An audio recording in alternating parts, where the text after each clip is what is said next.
Somos muy duros y muy fuertes, pero en lo más profundo, el israelí se siente muy frágil, muy inseguro sobre sus posibilidades de estar aquí, de ser aceptado aquí, y no es solo paranoia.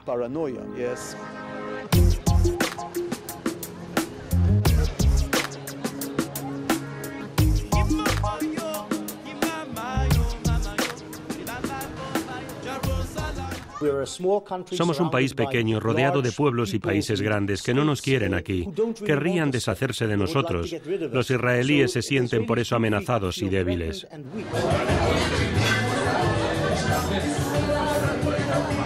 Intentan llevar una vida normal y en cierta manera se han acostumbrado a vivir con la violencia.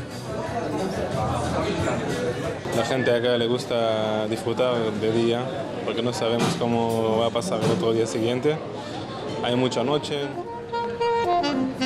Israel es el único estado judío del mundo, aunque el 24% de su población no es judía. Secular y religioso, se mueve entre la tradición y la modernidad. Como judíos tenemos muchas identidades. Tenemos una identidad nacional, soy israelí, una cultural. Mis abuelos vinieron de Rusia y Polonia, los de otro de Marruecos, otros llevan aquí 10 o 15 generaciones. Venimos de todo el mundo.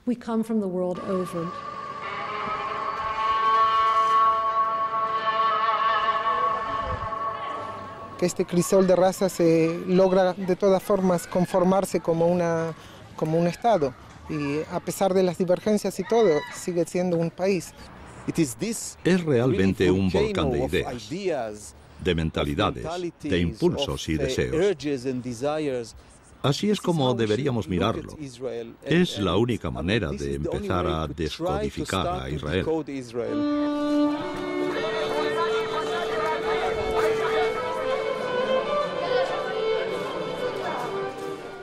Soy con seguridad árabe, soy palestina. No puedo decir que no lo soy. Soy palestina, pero tengo identidad israelí.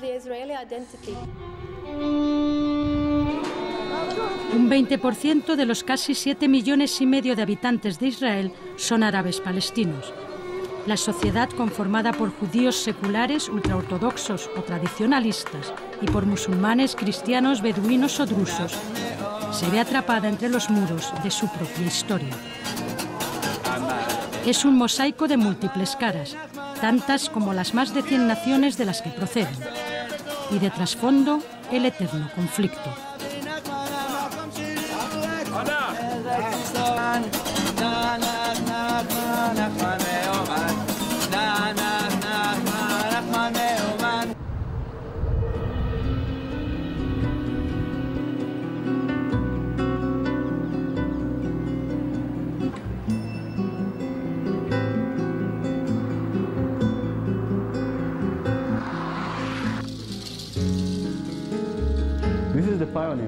Estos son los pioneros.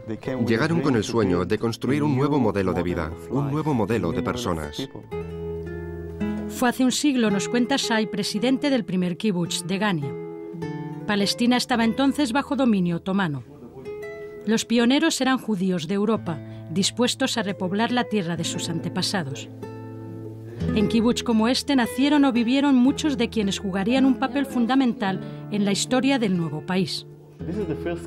Este es el primer jardín de infancia, y no sé si mucha gente reconocerá a este niño. ¿Moshe Dayan? Es Moshe Dayan. Nació aquí. Su familia era de Degania, del kibutz de Gania. Esta foto es de 1920.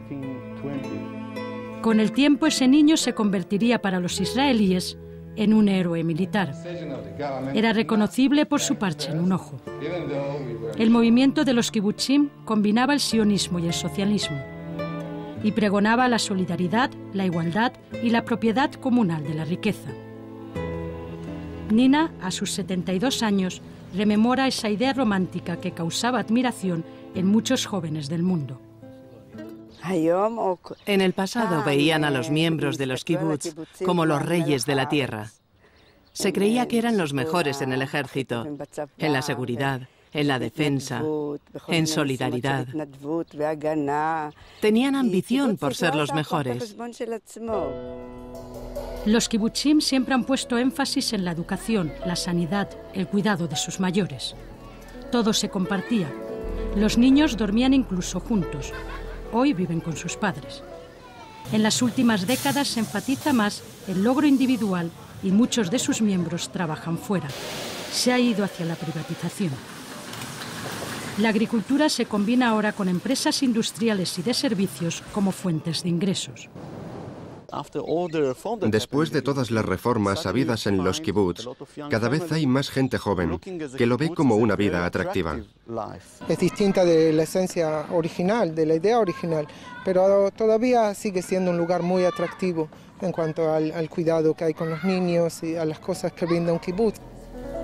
Hay más de 250 kibutzim por todo el país. En ellos viven unas 130.000 personas, menos de un 3% de la población. Pero han marcado profundamente la identidad de la sociedad israelí. Los pioneros llegaron con la creencia de estar conectados a la tierra, pero no se dejan comparar con los actuales colonos de la ocupación. Los kibutz, originalmente, en su gran mayoría, eran de grupos de izquierda y no de movimientos de derecha. Este sentimiento de que la tierra es solo nuestra y no hay que compartirla con los palestinos no existía.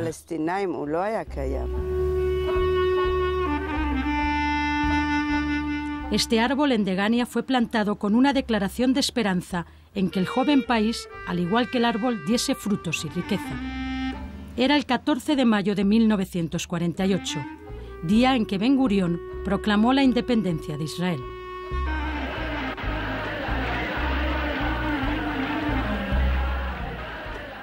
A las pocas horas le siguió la primera guerra árabe-israelí, que para los palestinos marcó el comienzo de lo que denominan Nakba, catástrofe.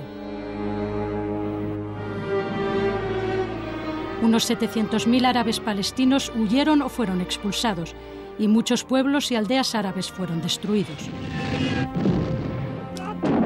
Seguiría una serie de conflictos armados que enfrentaron al Estado de Israel y a sus vecinos árabes. En sus sucesivas victorias, Israel se apropió ilegalmente de territorios que no le concedió la partición de la histórica Palestina, acordada por Naciones Unidas en 1947 y rechazada por los árabes. Esto ha marcado el devenir de la historia y la sociedad israelíes. Cada década, cada guerra, cada conflicto, las fronteras cambian. Es como vivir toda tu vida en una casa en la que los muros son móviles, todo el tiempo se están moviendo. Nunca sabes dónde terminas ni dónde empieza tu vecino. Esto les crea esas tentaciones de invadirte y a ti las de reaccionar con agresiones excesivas ante cualquier amenaza. Es la sede de la Agencia Judía en Jerusalén, la más alta instancia del movimiento nacional sionista. Desde este edificio, construido en 1929, los sionistas forjaron las bases del nuevo Estado de Israel. Alexander Selsky es originario de Rusia. Llegó a Israel en 1993, dentro de una aliyá, emigración judía a Israel. No oculta su orgullo al acompañarnos en el repaso histórico por retratos de los padres del sionismo y del Estado, Theodor Herzl, Chaim Weizmann o Ben Gurión. Era el cuartel general de las colonias judías en la Palestina británica. Detrás de este retrato de Weizmann, el primer presidente de Israel, escondieron los planos militares de la resistencia judía que luchó contra el mandato británico. El sionismo luchó desde finales del siglo XIX por un Estado judío. Los británicos, en la Declaración Balfour de 1917, reconocían esa posibilidad para cuando se retirasen de Palestina. Los judíos, para sobrevivir después de los 2000 años de diáspora, de exilio, solo veían esa salida. Para los judíos tenía sentido establecer el Estado en la antigua tierra de los judíos, la tierra de Israel, que la mayoría de los cristianos llamaba Palestina. Es donde vivieron 1000 años, es donde echaron raíces, y es el lugar a donde después de esos miles de años y después de marchar al exilio aspiraban a retornar.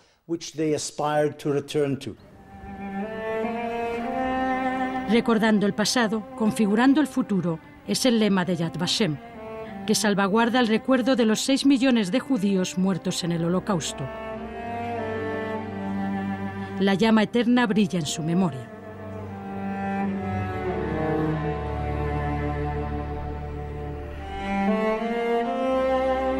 Muchos de los supervivientes de los campos del horror y el exterminio huyeron a la tierra prometida. Pero en Yad Vashem se insiste en que es un error relacionar el Holocausto con la creación del Estado de Israel.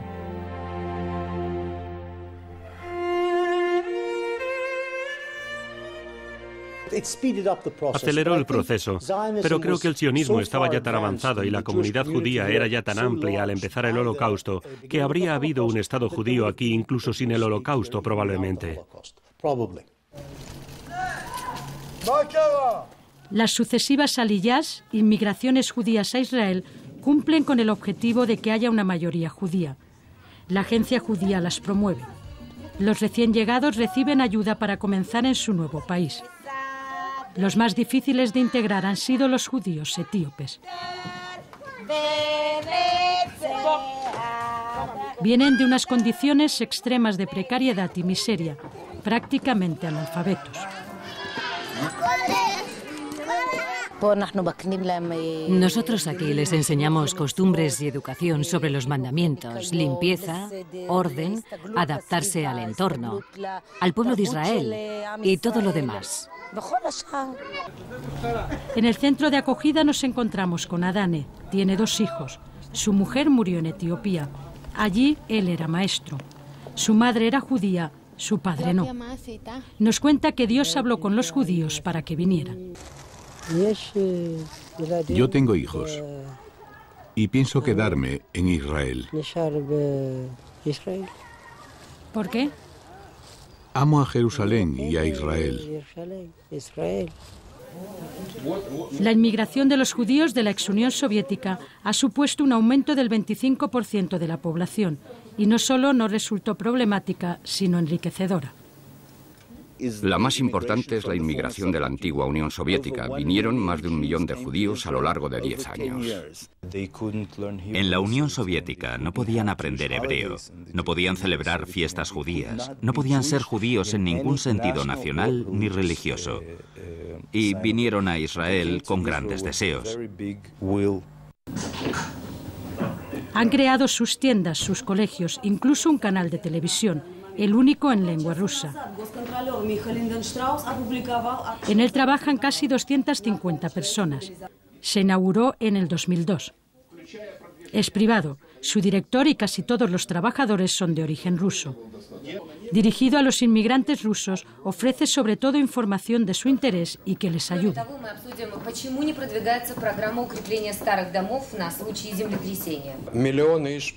Hasta que el canal no comenzó a funcionar en 2002, 1 millón de personas veían la televisión rusa por satélite. Sabían mejor lo que pasaba en los alrededores de Moscú que en la calle de la ciudad donde residen. Muchos de ellos tenían un alto nivel de educación y subieron el nivel de aquí, no solo en ciencias y tecnología, no solo en las universidades, sino también en la industria. Han contribuido al crecimiento e impulso de la alta tecnología y el alto nivel científico existente en el país. Las más importantes multinacionales del sector están implantadas en Israel. Check Point Security es la primera compañía israelí de alta tecnología que se creó. Es líder de mercado en seguridad en Internet. En 1993 presentó el Firewall, cortafuegos, y después desarrolló métodos para encriptar información. Tiene más de 2.600 trabajadores en 88 países. Cotiza en la Bolsa de Nueva York. Israel es el tercer país con más empresas en el Nasdaq. Desde Tel Aviv comercia con todo el mundo, también con países árabes. No paramos de vender en una zona específica porque tienen ideas políticas o sociales anti-israelíes. Checkpoint vende y asegura redes a nivel mundial sin preguntar preguntas por qué y cuáles son tus ideas políticas, por ejemplo. También el ingeniero Imad Yunis fue un pionero. En 1993 se convertía en el primer palestino israelí en montar una empresa de alta tecnología. Lo hizo en Nazaret. Aunque más modesta que Checkpoint, vende tecnología puntera a nivel internacional. Sus productos son para el tratamiento de trastornos neurológicos. Dice que como miembro de una minoría no ha sido fácil, porque no tienen los mismos derechos ni oportunidades que la mayoría judía. Su empresa es un pequeño Oriente Medio, con judíos y árabes, musulmanes o cristianos. Tengo muchos amigos y de hecho en la compañía tenemos una cooperación muy estrecha con la Universidad Hebrea de Jerusalén. Con muchos amigos. No se trata solo de cooperación. Imad estudió en el prestigioso Centro Technion. De él salen el 70% de los ingenieros del país y el 70% de las compañías de alta tecnología están dirigidas por sus graduados. La profesora Shulamit Levenberg trabaja en la creación de tejidos de todo tipo en el laboratorio. Tiene 6 hijos. Es una judía religiosa. En Israel hay pocas limitaciones para el uso de células madre, incluso de las embrionarias. En Israel no hay problema para el uso de estas células. La religión judía permite utilizar estas células porque solo son de unos días después de la fertilización, y en esa fase no es un ser humano, según la religión judía. Existe una gran cooperación entre la industria y las universidades. Israel está en la vanguardia de la innovación de alta tecnología o biomédica y en inversión en investigación y desarrollo. Las universidades y centros científicos están financiados por el Estado y por empresas e instituciones, incluso extranjeras. Los israelíes tienen un inmenso dinamismo y son muy curiosos. Investigar siempre ha sido una tradición judía. Establecer universidades aquí fue lo correcto. Vivimos en una región en el mundo donde no hay nada salvo el conocimiento. Así que se decidió y se consideró que en lugar de invertir en cosas debajo de la tierra, había que hacerlo por encima, en el cerebro.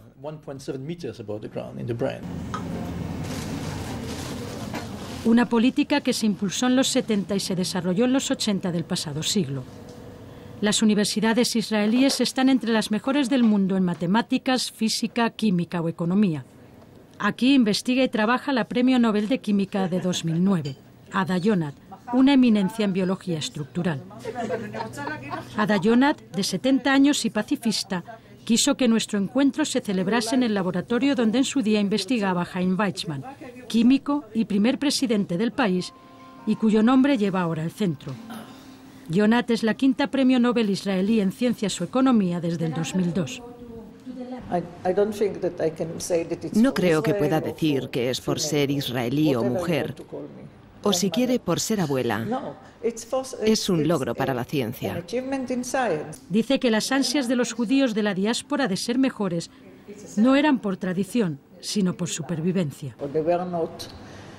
En su mayoría no eran agricultores porque no tenían tierras, ni podían ir a luchar. Tenían problemas para entrar en el ejército, pero sí podían ser buenos doctores, buenos científicos, buenos abogados. Estudiaban mucho. Era la forma de sobrevivir en un país que no era el suyo. Tenían que hacer algo único. Ada reconoce que el conflicto árabe-israelí le afecta emocionalmente, pero que hay que continuar la vida. Cuando la situación empeora es difícil seguir con normalidad, como si nada pasase, asegura Maya. Se enorgullece de investigar en las medicinas del futuro. Hay mucho estrés porque normalmente cuando pasa algo todos conocemos a alguien que va a la guerra y a luchar. Es muy inquietante, pero es el país en el que vivimos, el nuestro. Esperamos que un día haya paz. Dicen que la ciencia no entiende de culturas ni religiones. Souzan es palestina israelí e investiga en el mismo centro. Pronto tendrá su primera hija. Se siente integrada, aunque asegura que a las minorías todo les cuesta más. Lo importante es compartir ideas con gente con perspectivas distintas. Y en una situación de conflicto se tienen menos oportunidades de reunirse con científicos de otros lugares. Para Dror, de 32 años, los investigadores israelíes son mayores que en otros países. Han de hacer el servicio militar. Tiene un bebé. De broma dice que no puede pasar las noches en el laboratorio en lugar de cambiar pañales.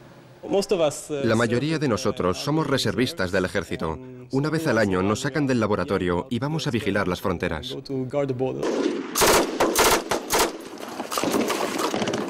Es imposible plantearse la alta tecnología en Israel sin el ejército, donde muchos de estos jóvenes reciben su primera formación. Es el mayor contribuyente al desarrollo. Han creado una industria innovadora con los mayores avances en el campo militar.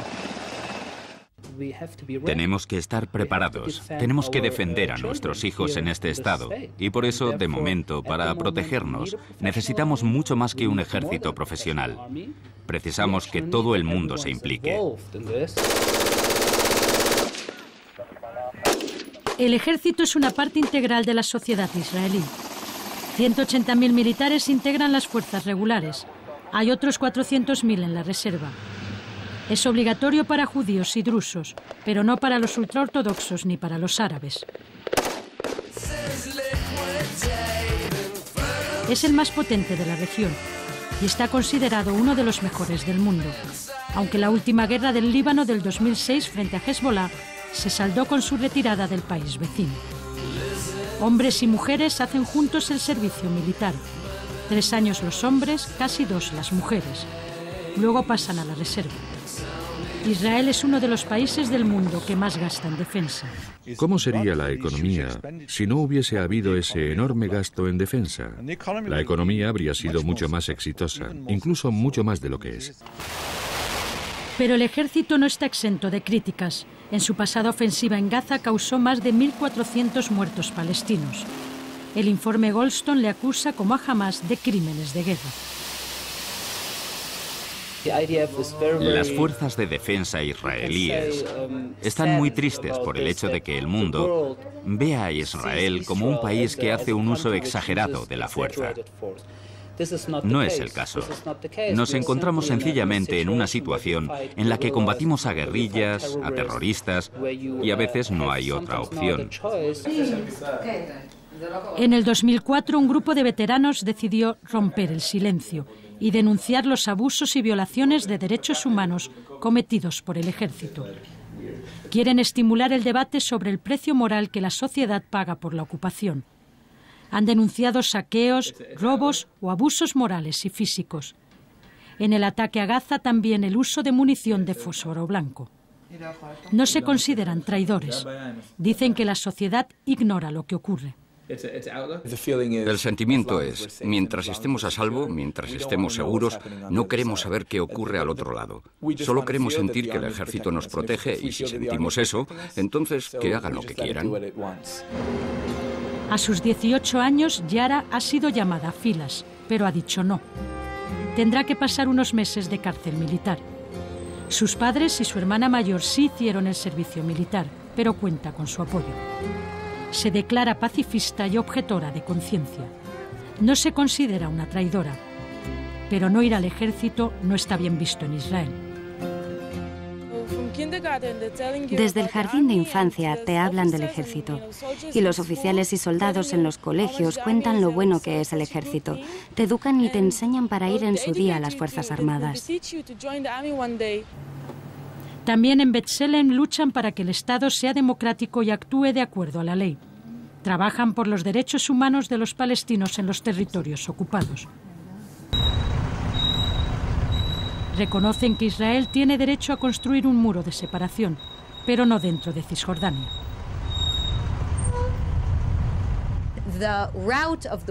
El trazado que Israel ha elegido para el muro tiene tanto más que ver con la expansión de asentamientos como con la seguridad.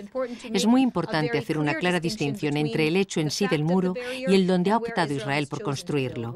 Y el lugar de su construcción viola claramente la ley internacional humanitaria y causa muchísimas violaciones de derechos humanos.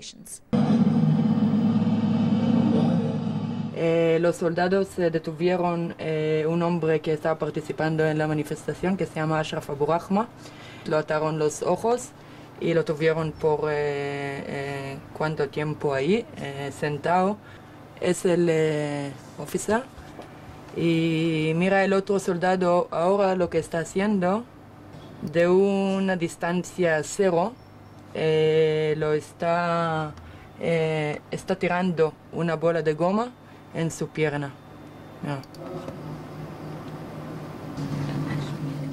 Es uno de los vídeos que los palestinos han grabado en Cisjordania y Gaza con cámaras que les ha dado esta organización.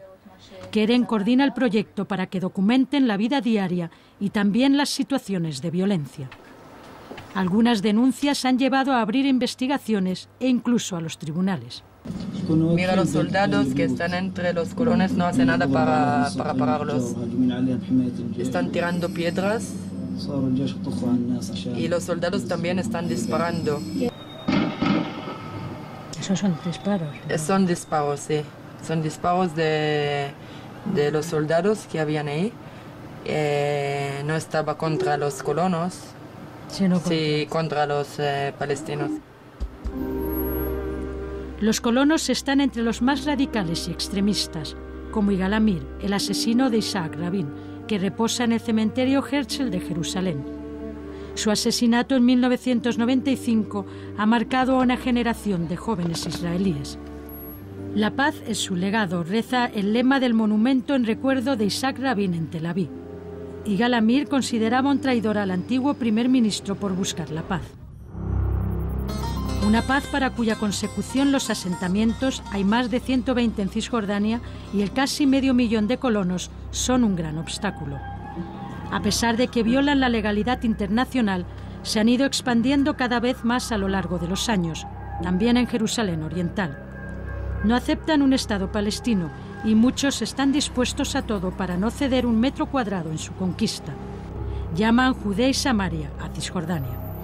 Que Judea y Samaria fueron tomadas, digamos, para usar una palabra neutral, por Israel en 1967 en una guerra de defensa, en una guerra cuya meta era aniquilar a Israel. Si los árabes hubieran ganado la guerra de 1967, nosotros no existiríamos. Por lo tanto, liberamos nuestra patria usando las reglas del juego que los palestinos fijaron. La familia Akir vive en el asentamiento de Efrat, no lejos de Jerusalén. El mayor de los hijos, Eitan, estudia en una yeshiva, un centro religioso. Dice que quiere conocer a fondo los libros sagrados para ser mejor persona. No tiene contacto con los palestinos. Si fueras a un lugar árabe, probablemente te matarían. Básicamente, creo que ellos quieren todo Israel. Su madre es asistente social, su padre psiquiatra. En los asentamientos la educación es mejor y hay ventajas fiscales y para la vivienda. Dicen que ahora se sienten conectados a la tierra, pero que no vinieron por motivos religiosos. No fue esa la razón. No había ningún sentido religioso. Esa no fue la razón.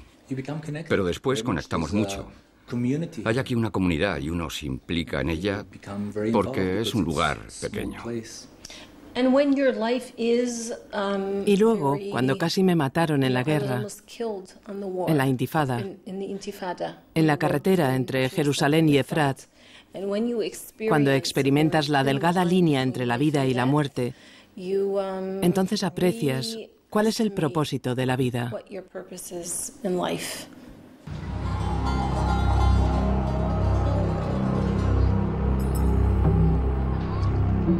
Los dos departamentos que están viendo acá enfrente, así como lo veráis con esta bandera gigantesca, esto es un asentamiento. Esto es un asentamiento de colonos judíos en el corazón de una aldea palestina en la Jerusalén Oriental. ¿Y qué sentido tiene?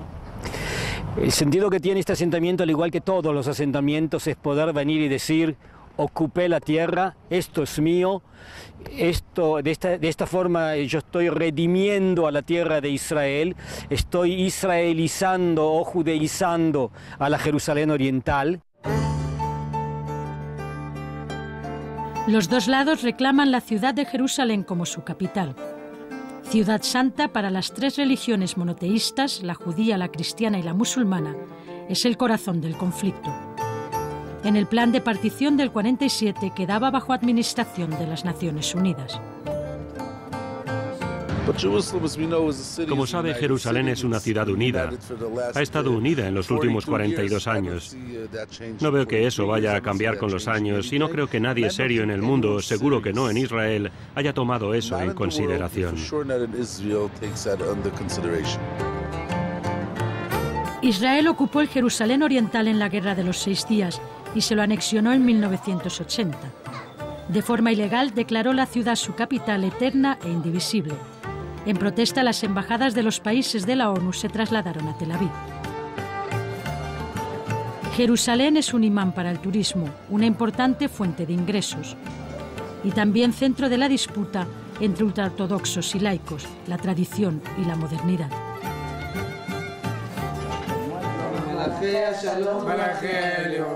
La cena del Shabbat, el día de descanso judío, se ha mantenido a través de la diáspora.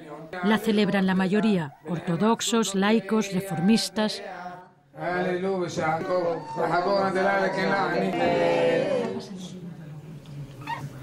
La familia Vidán lo hace como sus antepasados. No puede faltar el ritual de la bendición del vino. Amén.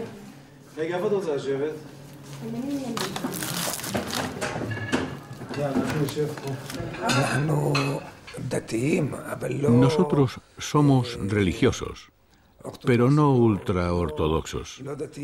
Somos religiosos tradicionalistas. Creo que hacemos la santificación del vino más para cuidar la tradición y por la unidad familiar.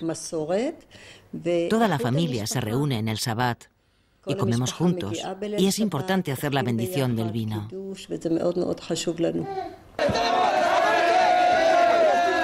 Nos cuentan que los ultraortodoxos, un tercio de los 750.000 habitantes de Jerusalén, que solo aportan un 10% a las arcas de la ciudad, han centrado aquí su lucha. No han faltado las protestas contra quienes abren el Shabbat. Ellos quieren que toda la gente va a cuidar Shabbat. Y los laicos no quieren ver películas y ir al pub. Tzvi Glasner es rabino, ultraortodoxo y miembro del comité encargado de que se respete el Shabbat. Dice que trabajar ese día es tabú y la ley ha de garantizar que no se abra, porque la religión está por encima del mercado.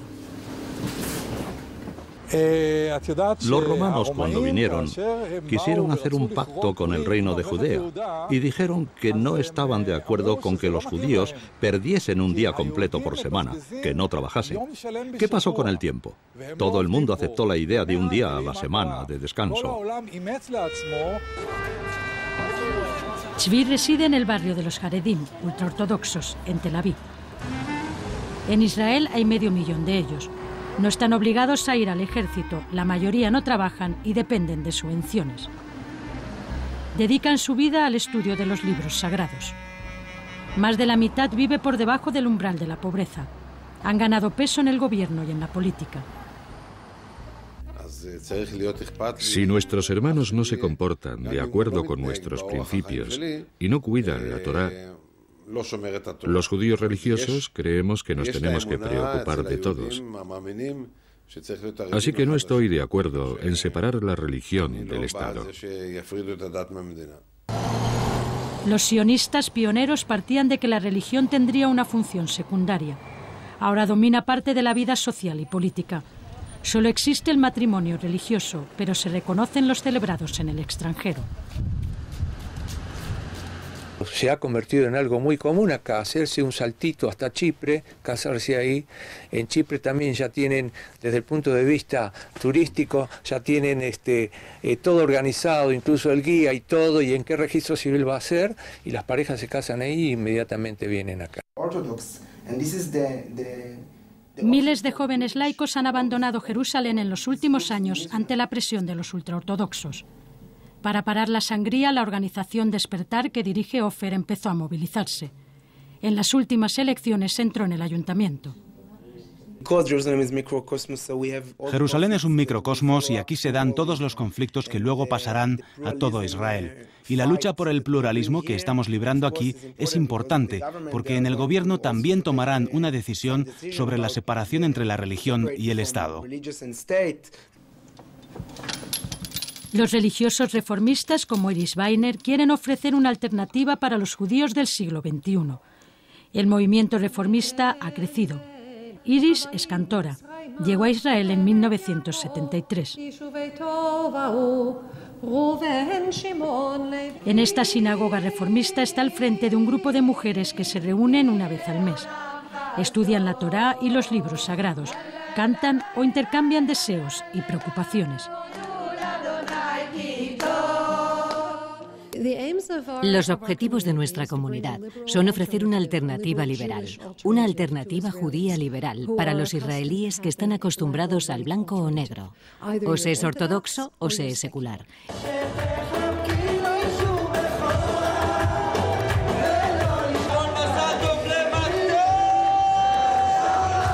Frente a Jerusalén, Tel Aviv, el centro económico y cultural, representa la modernidad. La llaman la ciudad que no para. Los israelíes quieren paz. Quieren comer. Quieren bailar. Quieren vivir. Oded Kachman está en la ejecutiva de la Asociación Gay de Israel. Califica de gran avance la apertura por el Ayuntamiento de Tel Aviv en el 2008 de un centro para su comunidad. Israel es el país más liberal de la región con la homosexualidad. El caballo de batalla ahora es conseguir el matrimonio homosexual. Tel Aviv siempre ha sido una ciudad abierta, una ciudad en la que la gente puede ir cogida de la mano sin tener miedo de ser gay. Siempre ha sido así. Dani, Adar, Egal, Edi o Mac consideran su refugio este centro para gays, lesbianas, bisexuales y transexuales. Aquí se reúnen y celebran fiestas. No olvidan el atentado de agosto del 2009. Hubo 2 muertos y 15 heridos. No se ha detenido a su autor. A las 10:40 entró en el centro un tipo disparando. Me disparó a mí y al resto de los jóvenes.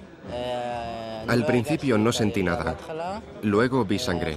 Después, silencio. Aquí también se preparan para ir al ejército, aunque por su condición pueden optar por no ir. Aunque nuestro ejército es uno de los más avanzados de todo el mundo en aceptar esta cuestión, pueden surgir problemas, pero a quien le sea difícil tiene la opción del Servicio Social de Ayuda Especial, también en este centro. Denuncian que sufren discriminación. También la minoría árabe de Israel, los palestinos que se quedaron después de la partición, la sufren. Son un 20% de la población. Se sienten ciudadanos de segundo. Muchos consideran que este Estado debe servir solamente a la población judía, pero eso no conlleva con el planteo de que Israel es un Estado democrático. Solo un 3 o un 4% del presupuesto en educación y en sanidad está asignado a la población árabe. Y somos víctimas de la confiscación de nuestras tierras. Un 93% de las tierras de los palestinos ha sido confiscado. Hanin nació en Nazaret, es árabe musulmana y diputada en la Knesset, el Parlamento de Israel. Dice que Israel aplica el apartheid contra su comunidad y que ella lucha por la igualdad de derechos. No se siente israelí, porque según ella hay marginación incluso en las referencias judías del himno o de la bandera del Estado. Acusa a Israel de dejarles cada vez menos espacio. Nos lo muestra durante un recorrido en coche por Nazaret y por la que llama la parte judía, Nazaret Illit. En términos de residentes, Nazaret es 2 veces más grande que Nazaret Illit. Pero Nazaret Illit tiene el triple de territorio, que se lo han quitado a Nazaret y han construido sobre él. Wedat quería ser desde pequeña bailarina, pero no pudo estudiar en su ciudad, Nazaret. Se fue a otra y aprendió con los judíos. Regresó para abrir una escuela de danza, su gran sueño. Una de las profesoras es judía. Muchos padres dijeron que solo permitirían que sus hijas estudiasen ballet hasta los 12 años, porque la danza no está bien vista en la comunidad árabe. Ahora se enorgullece porque algunas de sus alumnas han seguido y ya son profesoras o incluso tienen su propia academia. Vivimos en una sociedad muy difícil y conflictiva y hemos de seguir adelante. No tengo los mismos derechos que los judíos, pero eso no me detiene, incluso aunque a veces no llegue a donde realmente quiero. Wedat es una minoría dentro de la minoría. Como estos jóvenes, es católica. Aquí se reúnen y hablan de la fe, pero también de sus problemas diarios y del conflicto árabe-israelí. Muchos tienen una identidad dividida. Creo que los que vivimos en Israel nos sentimos de las dos partes. Yo soy palestino, pero vivo en Israel. Y soy ciudadano israelí, pero no soy ciudadano palestino.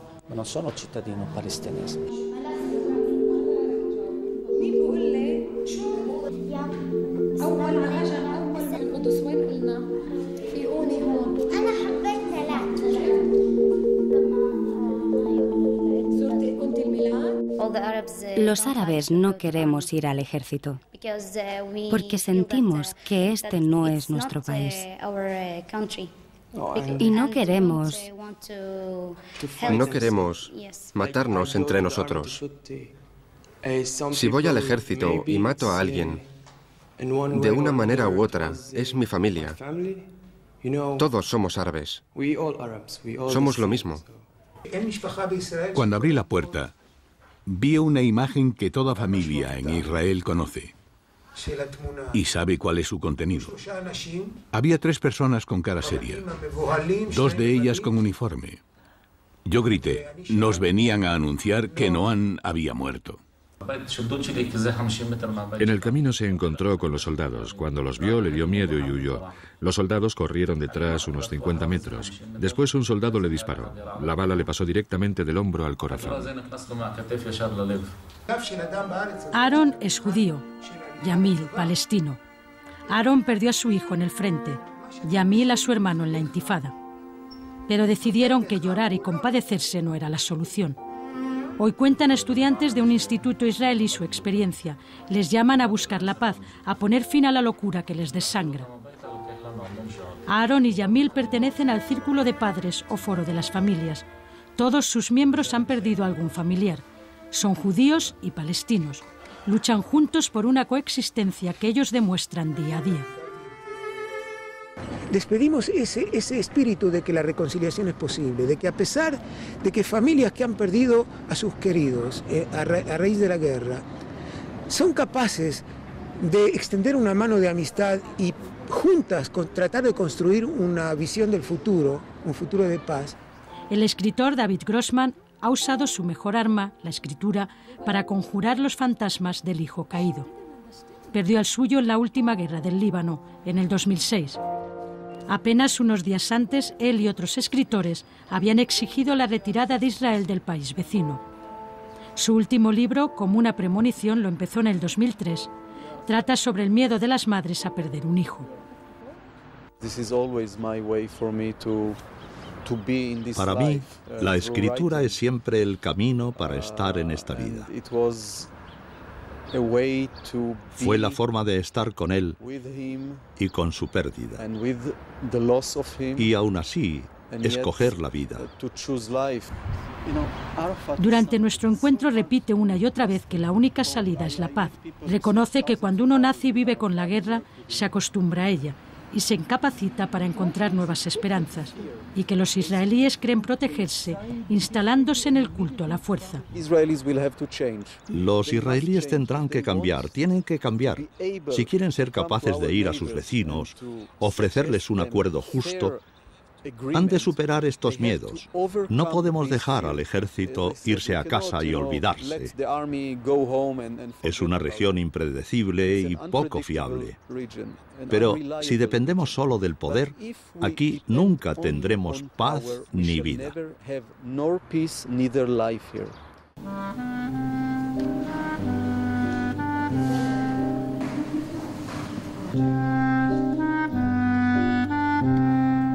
El escultor David Gerstein buscó en el movimiento, la naturaleza o la vida diaria temas más allá del conflicto para no caer en el infierno. No oculta la influencia de Picasso en su obra. Tu vida se convierte en un infierno si por la mañana cuando abres el periódico ya lees sobre el conflicto. Luego vas al taller y sigues inmerso en el barro del conflicto.